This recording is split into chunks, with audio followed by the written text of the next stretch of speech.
Mais j'aimerais également dire ce matin que c'est avec une profonde tristesse que je prends la parole après avoir finalement, comme beaucoup de Français, vu l'ouverture des Jeux Olympiques. Je ne peux qu'être triste et indigné. Et face à cela, je voudrais simplement poser la question, comment rester silencieux ? Comment rester silencieux lorsque la nation à laquelle nous appartenons s'expose au monde dans toute sa dépravation ? Comment rester silencieux quand le pays que nous aimons et que nous bénissons fait ouvertement du Seigneur Jésus un objet de dérision, de son sacrifice, une occasion de moquerie ? Et je le disais ce matin à quelqu'un, et j'espère que les organisateurs de ce spectacle m'entendront, vous avez eu le courage des lâches. Vous vous êtes attaqué à l'agneau, mais vous ne touchez pas à ce qui vous fait peur. Comment rester silencieux quand, au-delà de ridiculiser et dénigrer notre foi aux yeux du monde, cette même nation exige de tous les chrétiens qu'ils se taisent et acceptent docilement d'être assimilés au culte de la perversion ? Nous ne sommes pas appelés à la violence et à la haine, mais, comme Daniel à Babylone, à ne pas manger des mets souillés de la table du roi. Nous avons le devoir de rester fidèles à notre Seigneur.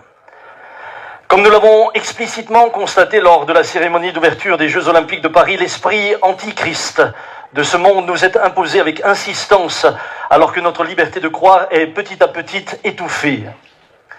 Partant de ce constat, nous avons rédigé une lettre ouverte à notre président, exprimant notre attachement à notre pays, mais au-delà de tout, notre soumission au roi des rois. Nous ne nous tairons pas.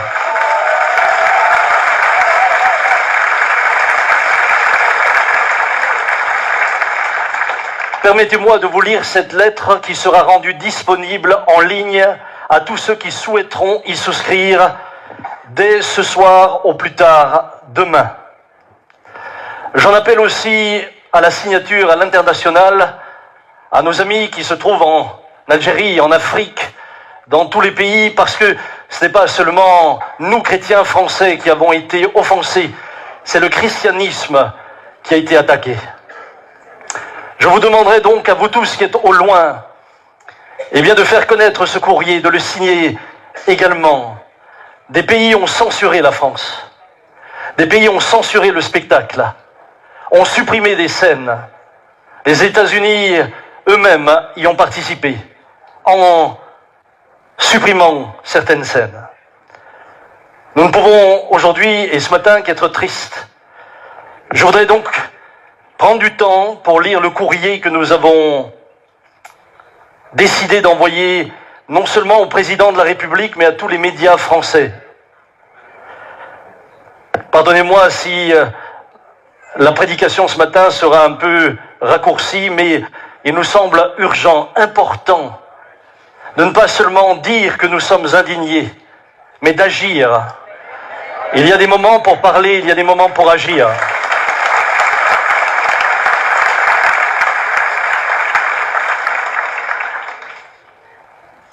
Nous avons voulu que cette lettre soit personnalisée pour que chacun puisse se l'attribuer. Elle est adressée à M. Emmanuel Macron, président de la République, au Palais de l'Élysée, 55 rue du Faubourg Saint-Honoré à Paris. Monsieur le Président de la République, c'est en votre qualité de représentant de l'État, garant des libertés individuelles, garant de ma liberté, que je m'adresse à vous. En tant que citoyen français, chrétien, croyant de France parmi d'autres, je suis reconnaissant de la liberté qui m'est accordée de croire et de vivre ma foi, et pourtant inquiet quant au devenir de cette liberté. Je ne cherche pas la confrontation ou la discorde, mais au contraire la paix et la concorde. Ma foi me pousse à adopter une attitude personnelle, familiale et sociale, en accord avec le vivre ensemble. Je respecte l'autorité de l'État et de ses représentants, acceptant même les choix que je n'approuve pas. Je partage une bonne nouvelle, je ne la décrète pas, Monsieur le Président. Les croyants comme moi prennent activement part à la vie de la nation. Nous travaillons dans tous les secteurs de la société française soucieux de réaliser au mieux les tâches qui nous sont attribuées, d'être une force de proposition et de cohésion. Nous faisons vivre notre pays, ses usines, ses hôpitaux, ses écoles, ses entreprises. Nous faisons rayonner la France bien au-delà de ses frontières. Nous vivons une bonne nouvelle, Monsieur le Président, nous ne l'imposons pas. Les croyants de France sont des citoyens auxquels la nation a de quoi être fière. Malgré tout, Monsieur le Président, dans un souci de transparence, je souhaite respectueusement vous exprimer mon inquiétude quant à ma liberté de vivre et de défendre les valeurs fondamentales à ma foi. Car alors que les orientations politiques adoptées par notre pays s'éloignent des principes éthiques et moraux de la foi chrétienne, je suis progressivement contraint à taire ces principes au nom d'une tolérance qui ne tolère pas ma foi. Je me vois obligé de cantonner mes convictions les plus précieuses à un cercle si intime qu'elles semblent en devenir honteuses. Et pourtant, la laïcité implique la neutralité de l'État et impose l'égalité de tous devant la loi, sans distinction de religion ou conviction. La laïcité garantit aux croyants et aux non-croyants le même droit à la liberté d'expression de leurs croyances ou convictions. Source info.gouv.fr. Pourquoi donc ma foi n'est-elle pas considérée comme l'égale des courants de pensée du moment? Pourquoi ai-je le sentiment qu'exprimer mes convictions est bien plus sensible qu'en prôner d'autres, pourtant inimaginables hier encore? Pourquoi me semble-t-il audacieux d'encourager une femme à garder l'enfant qu'elle porte plutôt que de lui ôter la vie? Loi numéro 2017-347 du 20 mars 2017 relative à l'extension du délit d'entrave à l'interruption volontaire de grossesse. Pourquoi me semble-t-il périlleux d'enseigner ouvertement à mes enfants quelle conduite est considérée comme morale par la Bible et laquelle y est décrite comme étant un péché?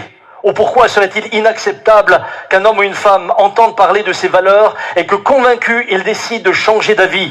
Loi numéro 2022-92 du 31 janvier 2022, interdisant les pratiques visant à modifier l'orientation sexuelle ou l'identité du genre d'une personne, ou le plan national pour l'égalité contre la haine et la discrimination anti-LGBT+, 2023-2026.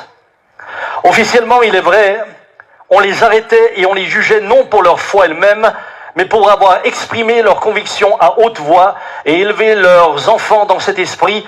Alexandre Solzhenitsyn, dissident au régime soviétique, essayiste et prix Nobel de la littérature.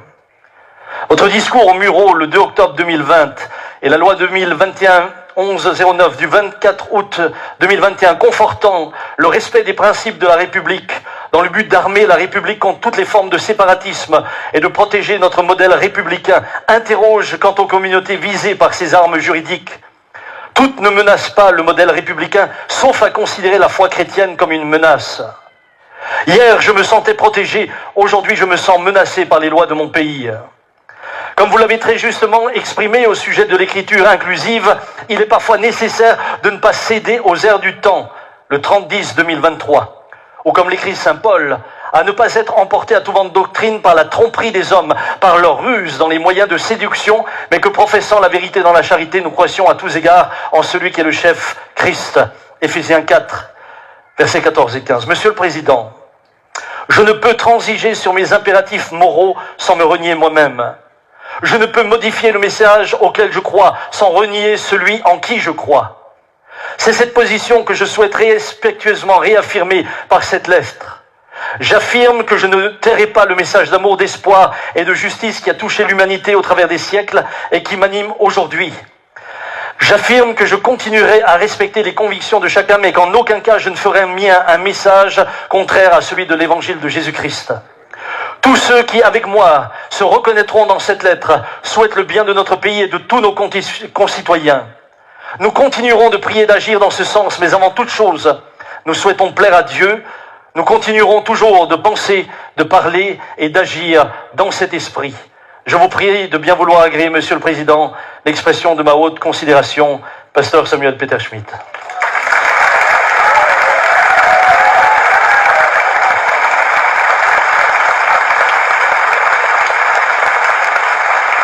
Ce courrier sera mis en... merci à vous tous. Et merci à tous ceux qui m'ont aidé dans la confection de ce courrier, en particulier à Jonathan. Ce courrier sera donc mis en ligne dès ce soir, si possible. Nous allons y travailler encore après les baptêmes.